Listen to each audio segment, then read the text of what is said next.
They called me heartless, cold, said I abandoned a man who had nothing.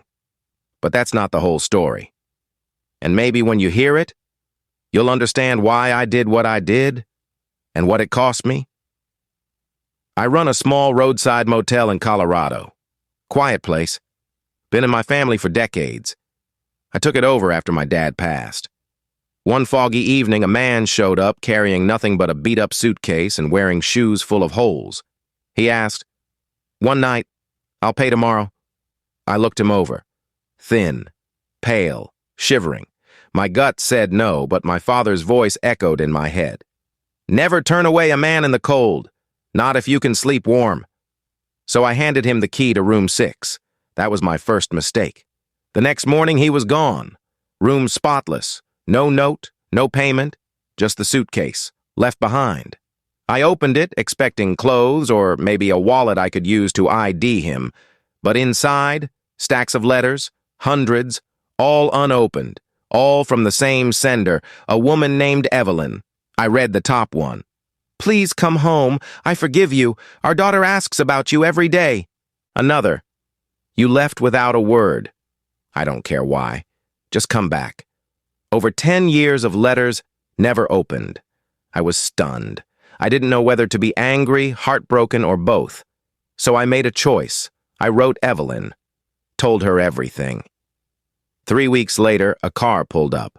A woman in her 40s stepped out, holding the hand of a teenage girl. Evelyn and her daughter. She walked up to me and asked one question. "Where is he?" I told her the truth. That I didn't know where he went, that he'd left the suitcase, that I didn't even know his name. She opened it slowly. Read a few letters. Tears ran down her cheeks as she said, "He used to be kind. Before the drinking, before the guilt. These letters were my way of keeping hope alive." Then she did something I'll never forget.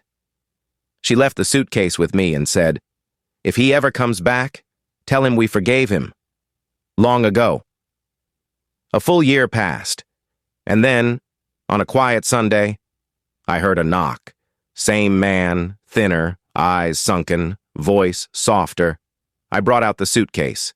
He broke down, collapsed to his knees, held it like it was the last part of him still alive. He never said a word, just left. But 2 weeks later, I got a postcard. No return address. It simply said, "I saw them. From a distance, they looked happy. Thank you for showing me what I lost. That was your kindness.